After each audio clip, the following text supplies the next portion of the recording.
Hi, I'm Caitlin, and this is Book Chats. It's been a long time since I was regularly making unwrapping videos. If you were watching my channel 2.5, 3 years ago, you'll know that I wrapped all of my unread books and I was unwrapping them and I was supposed to be reading them as I unwrapped them. I wanted to do this video to sort of set a baseline so you guys know all of the books that are not wrapped that are on my shelves that I have not read. Now, these come in several categories. There are the books that I have unwrapped. See, during this 3-ish years that I was not posting, I was still filming and I did a couple unwrappings and I just never posted them, and the footage exists somewhere, but honestly, I'm too lazy to go find it. So instead, I'm going to show you guys all the books that I have unwrapped that you maybe haven't seen me unwrap, or maybe you did see me unwrap them, but you just forgot that I haven't finished them yet. Then there is a stack of books that I have acquired since then and have not yet wrapped. Some books I acquired and did wrap, and that footage also exists somewhere, but whatever, they'll just be a surprise when they appear. These are the books that I have acquired that I have not wrapped yet. Then there is a stack of books that I took from my parents' home. I had been storing a lot of books with my parents while I was living elsewhere, and I still have a lot of books with them, including a lot of unread books, but these are ones that I've recently taken to my apartment in Minneapolis, where I will in theory either read them or go through them and decide to get rid of them. So that is a stack, and it actually has a couple books that are rereads in it, which I'll talk about when I show them to you. And then I have a stack of books that you guys didn't see before because they were sequels, and I never wrapped. If it was a sequel of a book that was wrapped, I was not going to wrap it because I wanted to be able to binge them when I reached the first book. So that is the stack kind of over there. And then there's a very short stack of books that were part of a book club thing. I'll explain that. And then there is a very short stack of books that I have no idea why they weren't wrapped, but they were not. So let's go through in that order, starting with books that I have unwrapped and just have not read yet. So Brave, Young, and Handsome by Leif Enger. Arabella of Mars by David D. Levine. OCD, The Dude and Me by Lauren Rhodey Vaughn. I'm guessing on that pronunciation. My stacks of books have started to fall. Yay. Emperor of the Eight Islands, The Tale of Shikanoko? I don't know how to say that. I should look it up.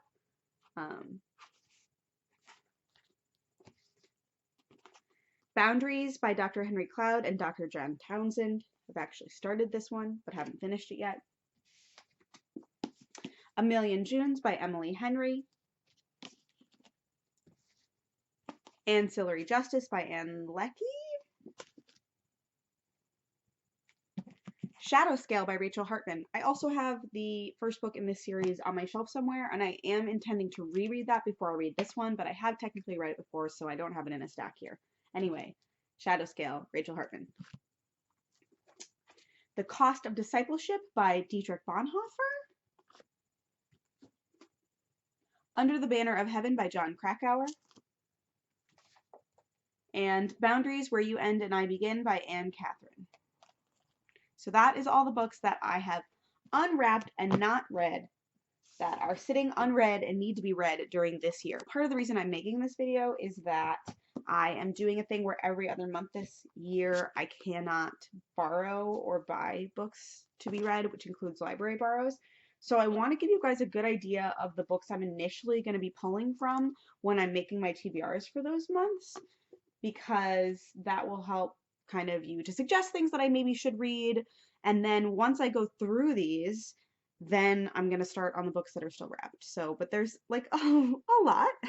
Let's do books I have acquired since all of the wrapping happened that somehow have not been wrapped, even though I have done several wrapping sessions. Anyway, JavaScript, The Good Parts. Daring Greatly by Brené Brown. The Bluest Eye by Toni Morrison.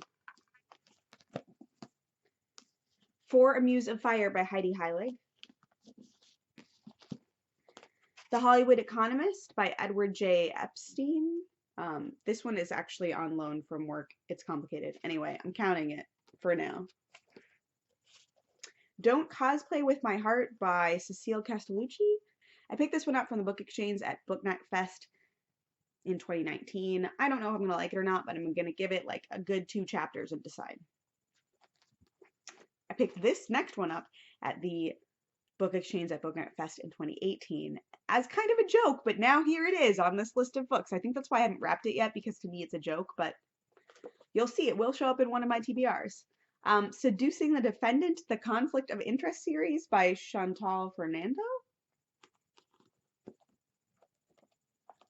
The Art of History, Unlocking the Past in Fiction and Nonfiction by Christopher Bran. StrengthsFinder 2.0, Discovering Your Clifton Strengths, blah, blah, blah. I technically have already read this book, but this is a new copy because I took it again for work this year, and it did change a little bit, so I figure I should probably give it at least a skim through. We'll see. One of the things about these books is, like, you buy it in order to take the test, so you can basically take any notes that you want to, and you're not really ruining it. It's kind of an annoying, scammy thing. Anyway, this is, I think, I'll leave this one for us because I think it's the newest book on this stack. Love Letters to the Dead by Ava Delaria. I also picked this one up at the 2019 Booknet Fest Book Exchange. It was really popular like years ago when I first started following the Bookternet. I bought this one at Booknet Fest 2019, and that is Collateral Damage by Taylor Simmons. And then this is the newest book that I have acquired, I believe, and it is A Cat's Guide to Money by Lillian Kerr Bakes. I should know how to say her last name because I hear it on the podcast all the time. Anyway, it's about personal finance and also has pictures of cats. Like that. So I'm going to segue now to books that I did own when I was doing all the wrapping, but for whatever reason, I'll tell you if I can remember, they did not get wrapped. And I'm segueing to that because this one is one of them. This is actually representing two books, but you read them together. This is the study guide for Perspectives on the World Christian Movement. What would happen if I actually were to read this, like I was supposed to when I took the class, is I'll go through the study guide and it will tell me which pieces to read in this like really wide, like 2-inch wide collection of theological essays. And then I would read those, and then I would read like the questions in here. So this is representing that.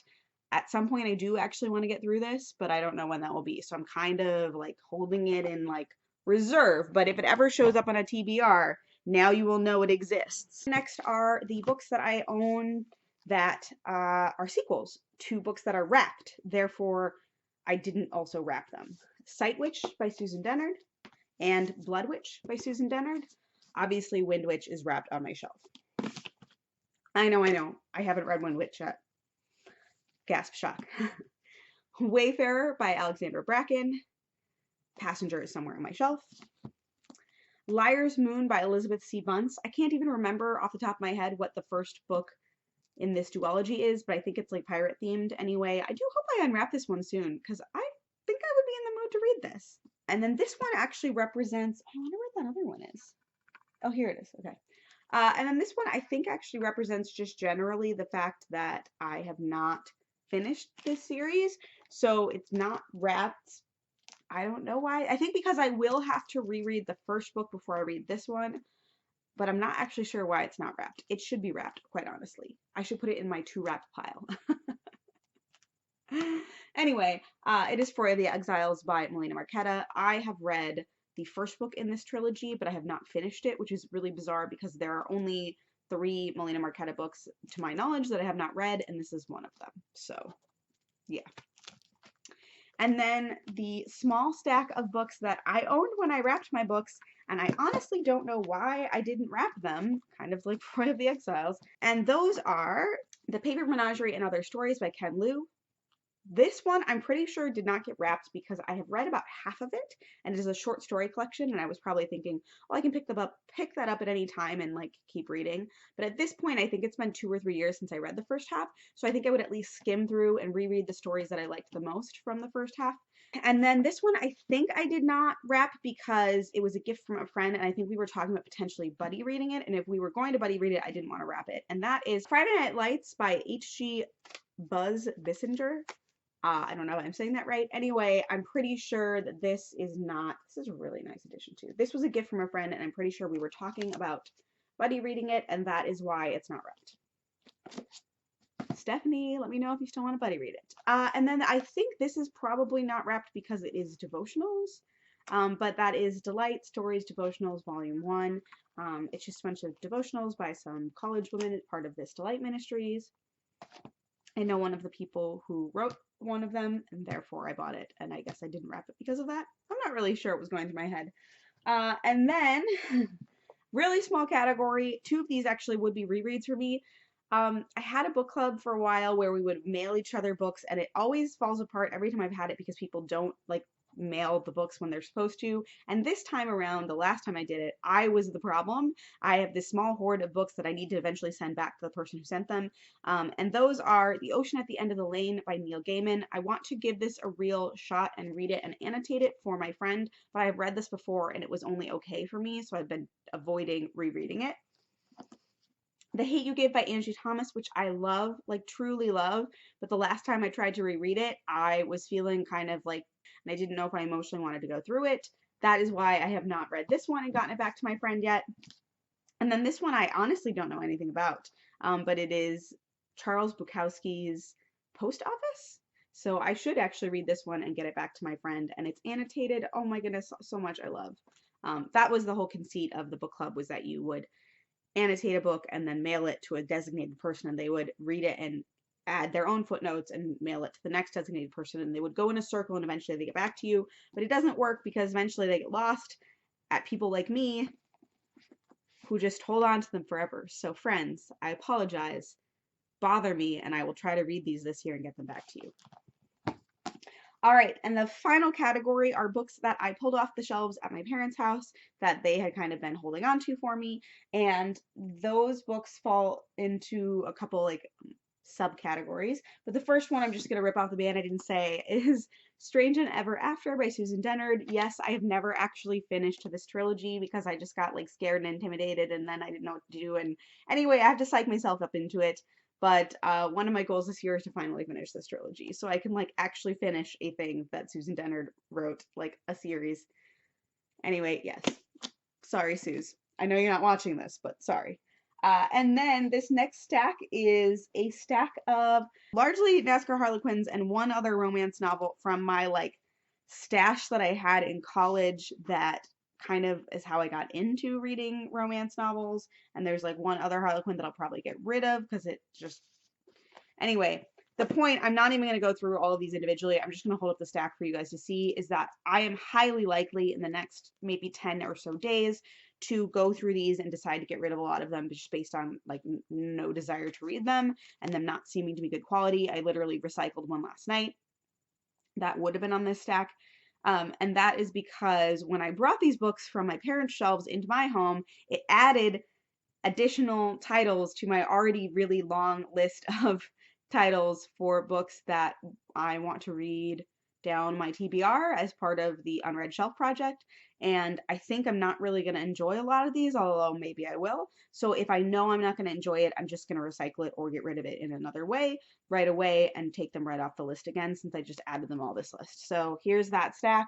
You can see there are 1, 2, 3, 4, 5, 6, 7 NASCAR Harlequins, one, I think, possibly another like legal one, and then suspense down here, romantic suspense that I think I'm not gonna like. So that's probably gonna be the first one to go, honestly.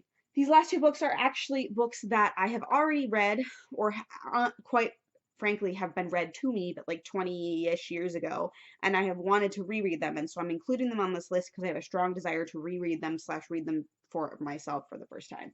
And that is The Betsy Tacy Treasury by Maud Hart Lovelace. This is actually 4 books: Betsy Tacy and Tab, Betsy and Tacy Go Over the Big Hill, and Betsy and Tacy Go Downtown. I know that I either read myself or had read to me all 4 of these books when I was young, but I also remember not finishing this series because I was like, ugh. At some point, Betsy like got interested in boys, and like that's so gross, and who would be interested in boys? Ugh, like many 8-year-olds or whatever.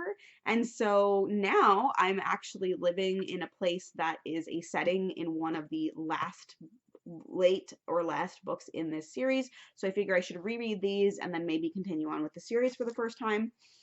And then this is a book that was read to me 20 plus years ago, and that I would finally like to read for myself.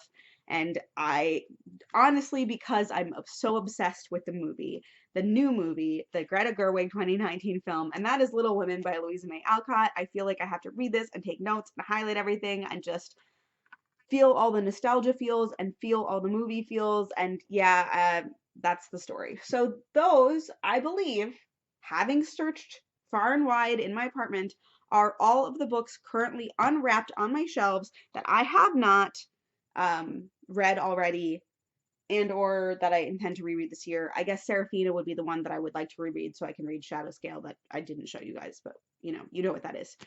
Anyway, so let me know down below if there's any of these that you're like, yes, you should get to these right away, or if there's any of these that you're like, girl, just skip that one, just get rid of it, just recycle it, whatever, it's not worth it. I would love to hear that from you. And then now that this video has been made, hopefully it gives you a good foundation for my every other month TBRs until I run out of these books. Better read fast. But that is everything I'm going to say in this video. Thank you so much for watching. Thank you for coming along this journey with me. If you're new to my channel or have been around through my long unannounced hiatus, thank you so much for sticking with me, and I'll see you guys later.